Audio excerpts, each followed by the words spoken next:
반갑습니다. 송주준입니다. 잠적했었던 양정철 씨가 다시 돌아왔습니다. 지난 대선도 그렇고 이번 총선도 그렇고 양정철이라고 하는 사람은 더불어민주당에게 반드시 있어야 되는 그런 존재입니다. 그러나 동시에 더불어민주당을 파멸로 이끌 수도 있는 그런 양날의 검과도 같은 사람이 바로 양정철 씨죠. 양정철 없는 총선은 생각할 수도 없다. 그러나 동시에 양정철만이 더불어민주당을 파멸로 이끌 수 있다. 이게 양정철 씨에 대한 평가입니다. 현재 지금 더불어민주당 같은 경우는 그렇게 상황이 좋은 상황이 아닙니다. 대권 주자로 내세울 수 있는 사람이 이낙연과 이재명 두 사람 정도인 것인데 그 두 사람에 대한 지지율은 몇 주째 아니 몇 달째 계속해가지고 고정이 되어 있지 않습니까? 그런 반면에 야권에서는 지금 윤석열 검찰총장이 치고 나오고 있는 그런 상황이죠. 상황이 지금 이런 상황이다 보니까 이런 상황을 타개할 수 있는 수단으로 양정철을 꺼내는 것이 과연 맞는가? 이런 이야기가 지금 계속해서 나오고 있습니다. 양정철의 그 칼날에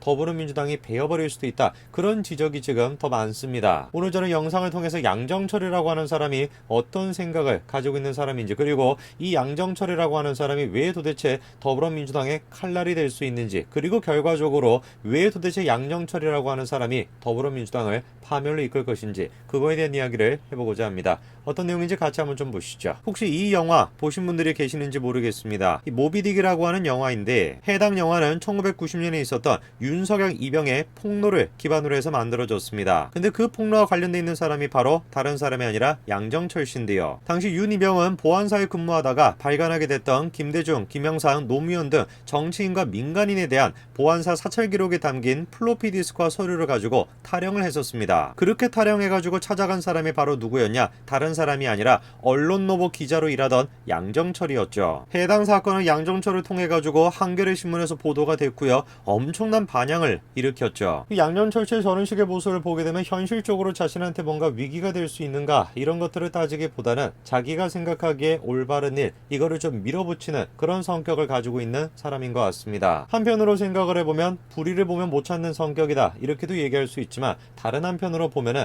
세상을 자기 중심적으로 바라보는 사람이다, 이렇게도 우리가 볼 수가 있죠. 특히나 그런 모습이 나타났던 것이 기자로 활동하다가 나중에 기업으로 자리를 옮겼었는데, 그때 2002년 회사의 주요 현안을 외부에 유출을 해가지고 해고를 당하는 그런 일도 있었습니다. 저런 모습을 보게 되면 양정철 씨가 정의를 구현한다 라고 하는 느낌보다도 세상에 마치 자기 발 아래에 있다, 이런 생각을 가지고 있는 사람인 것 같습니다. 그 모든 것들을 자기 중심적으로 생각하는 것이고, 실제로 자기가 모든 것들을 좌지우지할 수 있다, 그렇게 생각을 하는 것이죠. 자, 그렇게 기업에서 해고가 됐던 양정철 씨가 만나게 됐던 인물이 누구냐? 바로 다른 사람이 아니라 노무현 전 대통령이었습니다. 노무현 정권 시절에도 양정철 씨의 그런 식의 독불 장군 같은 모습은 계속해서 드러났는데요. 당시 아마 기억하시는 분들 계실 겁니다. 기자실 통폐합을 가지고 굉장히 논란이 있지 않았습니까? 사실상 노무현 정부를 제외한 모든 기자들이 한 목소리로 기자실 통폐합에 대해 가지고 반대를 했었는데요. 국민일보가 됐건 MBC가 됐건 오마이뉴스가 됐건 한 목소리로 전부 다 반대를 했었죠. 심지어 열린우리당조차도 뭐라고 했습니까? 기자실 통폐합 좀 보류해야 된다, 그렇게 촉구를 했었습니다.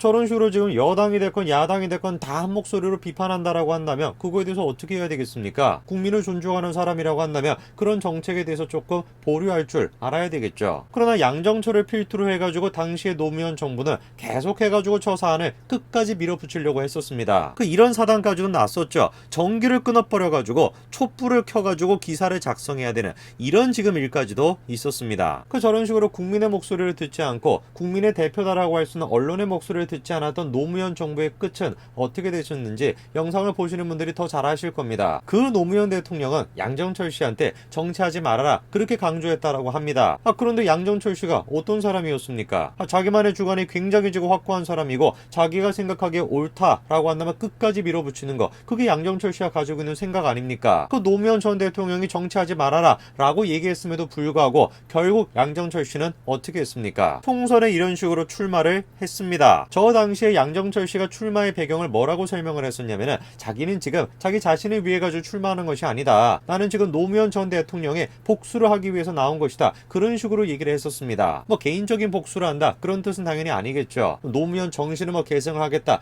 그런 맥락 아니겠습니까? 근데 제가 봤을 때는 그런 것들은 뭔가 변명에 가깝고, 사실상 자기가 생각하기에 정치를 하고 싶어 가지고 나갔다, 저는 그렇게 봅니다. 총선에 저런 식으로 패배를 하고 난 뒤에 자기가 직접 정치권으로 나가는 거는 현 현실성이 조금 떨어졌다라고 생각을 했는지 양정철 씨는 저 때부터 시작해가지고 뒤에서 조종을 하는 킹메이커 역할을 자처하게 됩니다. 그리고 양정철 씨가 그런 식으로 킹메이커 역할을 자처해가지고 만들어내던 대통령이 누굽니까? 바로 문재인 대통령이죠. 문재인 대통령의 운명, 이 책 아마 다 아실 겁니다. 문재인 대통령 당시에 저 책을 출간하는 거에 대해서 굉장히 꺼렸다라고 해요. 근데 양정철 씨가 저거를 이제 밀어붙여가지고 책이 출간될 수 있었다, 이런 얘기가 나오는데, 저 책을 통해가지고 문재인이라고 하는 사람의 감동을 느꼈던 사람이 한두 사람이 아닙니다. 사실상 저 책에서 처음으로 문재인 대통령이 강한 운동권 출신이었다, 아니면 뭔가 특전사 출신이었다, 이런 것들이 거의 처음으로 공개가 됐던 것이거든요. 야, 이 사람 봐봐라, 특전사 출신이라고, 저런 뭔가 국가관이나 이런 안보관 이런 것도 명확하겠다, 그렇게 생각했던 사람이 한두 사람이 아니에요. 책부터 시작해가지고 홍보까지 양정철이라고 하는 사람이 킹메이커로서 문재인이라고 하는 사람을 대통령으로 만들어냈던 것이죠. 자, 그런데 어떻게 된 것인지, 정작 문재인 대통령이 되고 난 뒤에는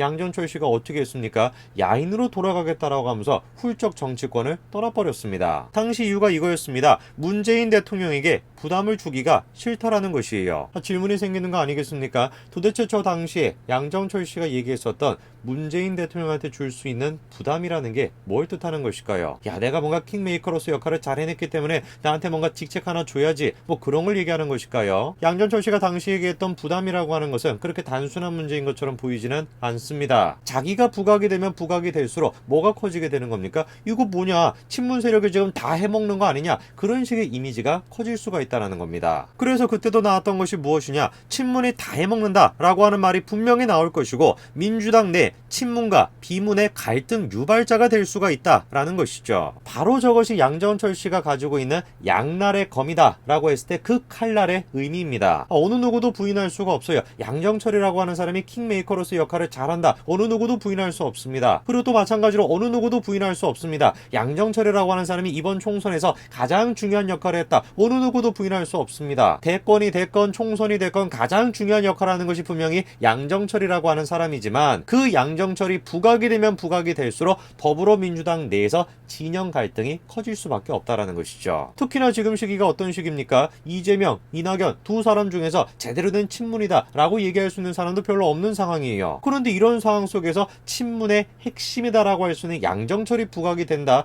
당연히 지금 더불어민주당 내에서 갈등이 커질 수밖에 없는 거 아니겠습니까? 그래서 어느 누구도 양정철의 능력에 대해서 의심하지는 않지만, 어느 누구도 동시에 양정철이 지금 복귀하기를, 야인에서 되돌아오기를 바라는 것도 또 아닌 그런 묘한 지금 상황에 있는 것이죠. 떠났다가 돌아왔다가 다시 떠났다가 계속해가지고 반복을 했었죠. 그랬던 양정철이 다시 이번에 움직인다라고 합니다. 질문이 생기죠. 도대체 양정철이 되돌아와서 누구를 먼저 만났을까? 놀랍게도 양정철이 지금 만난 사람이 누구라는 겁니까? 이낙연, 이재명, 정세균, 임종석, 김경수, 이광재, 사실상 모든 지금 대권 주자들을 다 만난 것이죠. 정세균이 됐건 임종석이 됐건 잠재적 지금 대권 주자라고 할 수 있는 사람까지 다 만났다라는 겁니다. 저게 지금 뭘 보여주는 거겠습니까? 계속해가지고 강조를 지금 하는 거죠. 내가 지금 친문 세력의 대표로 나온 것이 아니다, 내가 특정 누군가를 밀어주기 위해서 나온 것이 아니다, 그러다 보니까 지금 잠재적 대권 주자까지 다 지금 만나는 거 아니겠습니까? 그래서 양정철이 강조를 한 것도 원팀이다, 원팀, 그거를 강조했다라고 합니다. 그런데 제가 가지고 있는 생각은 무엇이냐, 저 원팀을 강조한다라는 것이 강조해가지고 되는 게 아니라는 것이에요. 다른 상황이었으면 괜찮았을 수도 있습니다. 문재인 대통령 당시의 대권 그 시절이나 아니면 이번 총선이냐 그런 시절 같은 경우는 괜찮아요. 근데 이번의 대권은 다르다라는 것이죠. 왜? 그 주인공들이 지금 다른 사람들이 아니라 이낙연, 이재명 이런 사람들이기 때문에 그렇습니다. 이재명 한 고집 하는 사람 아니에요. 사실 문재인 대통령까지도 구속할 수 있을걸요. 전제 조건만 맞는다면은.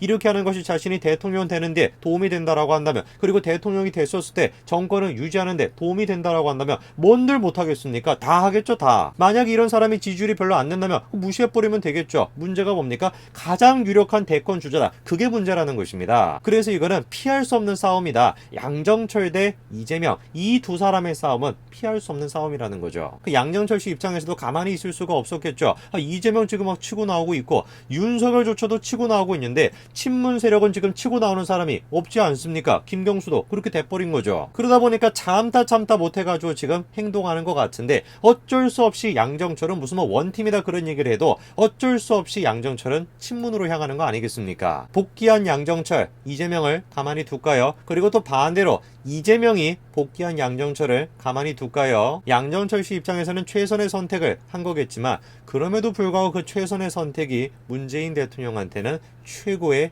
배신이 되어버릴 것 같습니다. 오늘까지 말씀드리겠습니다. 감사합니다.